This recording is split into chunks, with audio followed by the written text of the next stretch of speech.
Again? We are talking about the face of disgrace? Again? I am having to dedicate my time disputing the false narratives of crying Ryan Clark? Again?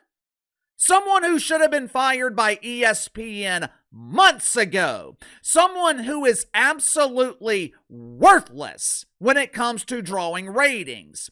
I am having to waste my time talking about the face of feminine masculinity again?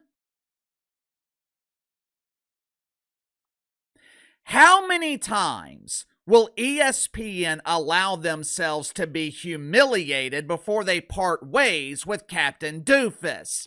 Do you guys remember Mark Jones? Who? Mark Jones! Mark Jones! You notice how we rarely talk about Mark Jones anymore? You ever wonder why? After years of embarrassment, after years of public humiliation, ESPN buried Mark Jones on broadcasts that they know no one is going to watch.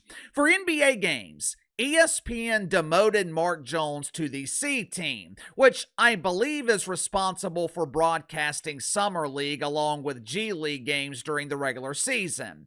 They have Mark Jones calling games in the UFL. That way, if he expresses his irrational fear about the security guard with the pepper spray, no one is going to hear him.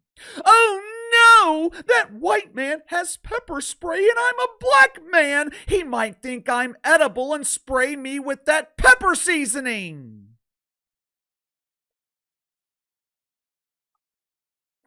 Over the summer, ESPN decided to finally cancel Around the Horn, the show featuring up-and-coming woke stars dedicated to creating fake racism in sports. David Dennis Jr., better known as David the Jr. Doofus, Sarah Spain, along with dozens of other huge embarrassing failures incapable of drawing ratings. They were essentially deplatformed once Around the Horn was canceled. This toxic dump was canceled 6 months ago. ESPN is broadcasting SportsCenter in its time slot, and ratings have increased by 16%. Once you remove the wanker spankers, ratings magically increase. But for some reason, after years of embarrassment, after years of public humiliation, ESPN refuses to fire crying Ryan Clark. And I don't understand it. Outside of his unhealthy obsession with mythical racism, what does Ryan Clark do? What is his area of expertise? Well, KC, he's a real NFL analyst. He's not a pretend analyst like Mina Kimes or Monica McDougal.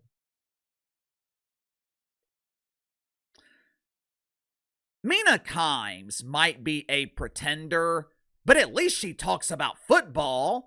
I don't know what the hell Mo McDougal's talking about. The last time I saw Mo McDougal on TV, she thought Colonel Sanders was Shador Sanders. Every time I hear something about crying Ryan Clark, which is happening with more and more frequency, he's not generating headlines for his expert analysis on the painfully boring NFL product. He's auditioning to be the new lead pastor at Woke United Methodist by giving passionate sermons on fake racism. Yesterday morning, Ryan Clark lied about someone who is no longer here to defend himself. The question is, how much more is ESPN willing to tolerate? How much more of this divisiveness? How much more of this toxic garbage is ESPN willing to tolerate? When will ESPN run out of patience with crying Ryan Clark? Based on the reaction yesterday morning from Stephen A. Smith, Uncle KC believes that time is now running out for crying Ryan. Make sure to like and subscribe. You can follow me on Twitter at KC_BTL84. So I get to the sponsor for today's video, my good friends at Farwell's Fine Woodworking. Believe it or not, Christmas right around the corner. While it's somewhat easy to buy gifts for the kids, as you get older, it gets harder and harder to find good gifts for adults. In my experience, the best gifts for adults are the gifts given with thought. And what could be more thoughtful than one-of-a-kind, handcrafted kitchenwares from Farwell's Fine Woodworking? This is a family-owned business where each cutting and charcuterie board are handmade and they're built to last for generations. Unlike plastic boards, which can release microplastics into your food, boards from Farwell's Fine Woodworking, they are made from natural hardwood and they're finished with non-toxic oils and board butter that protects and nourishes the wood.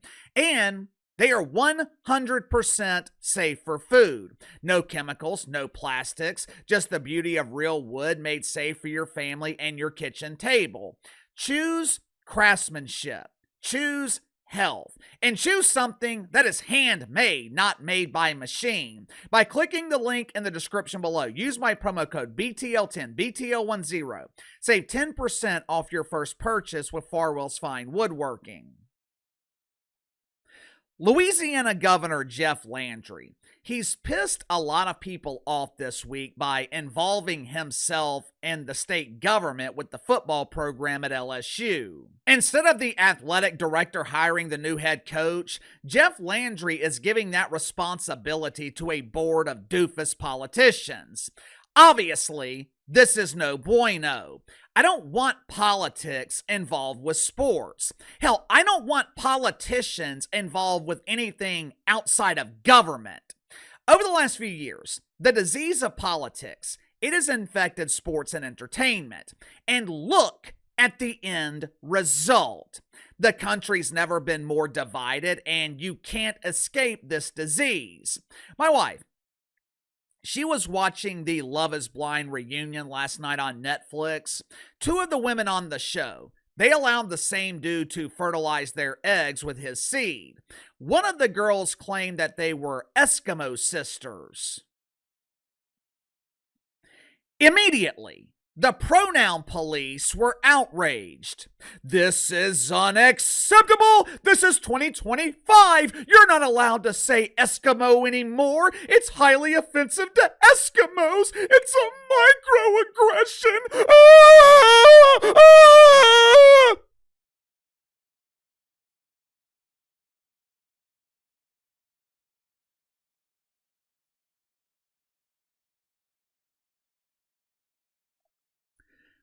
Five years ago, normal people were so disgusted with politics invading sports that they just quit watching it altogether. But ESPN encouraged coaches, players to use their platforms to spread the woke fungus. But all of a sudden, Crying Ryan Clark is against politicians being involved in sports.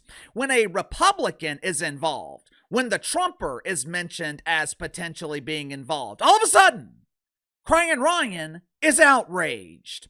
To make matters worse, Ryan Clark used this as an opportunity to disrespect an American hero that is no longer here to defend himself.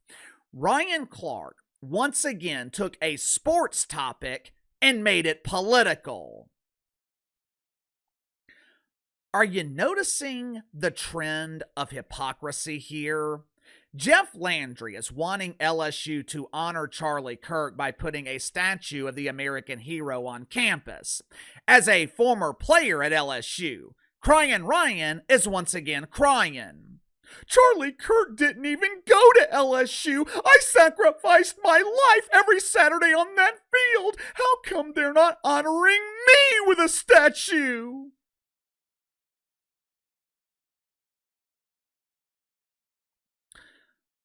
Of course, if LSU put up a statue of Ryan Clark, drunk students would think it was a really nice toilet and piss all over it. I want you to pay very close attention to the face of Stephen A. Smith in this clip. Watch his reaction.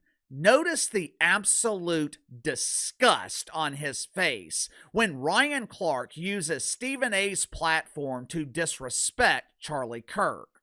Watch for yourself. That's the second most ridiculous thing he said this week. The first was standing on campus and saying he wanted to put a statue up of somebody that doesn't represent the people of Louisiana, doesn't represent the players and the students at LSU, doesn't represent the executives that work there. That was the first dumb thing he said this week. This is another situation of politicians poking their nose into things that they don't know about.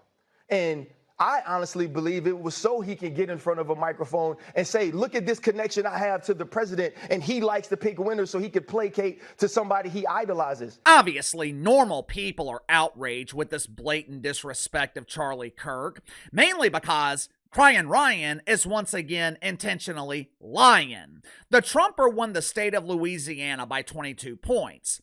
Charlie Kirk represents more of Louisiana than Ryan Clark, and Ryan Clark was born and raised there. For the second time in 3 weeks, Ryan Clark has been busted lying. A couple of weeks ago, he was criticizing the Louisiana State Police for the death of Kieran Lacey. He insinuated that this was another example of the evil white cops racially profiling a young black man. The state police in Louisiana, they released the full video disproving Crying Ryan's claims. It took him several days to issue a forced apology, but there was really no apology needed. Ryan Clark should have been fired. How much longer is ESPN going to tolerate this?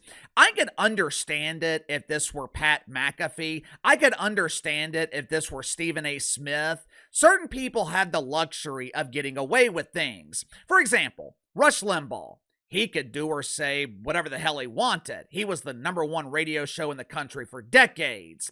They have been trying to replace Rush Limbaugh for years. Clay Travis, Buck Sexton, they're okay, but they're not Rush Limbaugh. When you are difficult to replace, you have the luxury of getting away with things that other people can't get away with. Ryan Clark should not have that luxury. But for some reason, he does. For some reason, ESPN continues to treat Ryan Clark like he is a star. Why? I don't understand it. No one, and I mean no one, is watching ESPN to see Ryan Clark.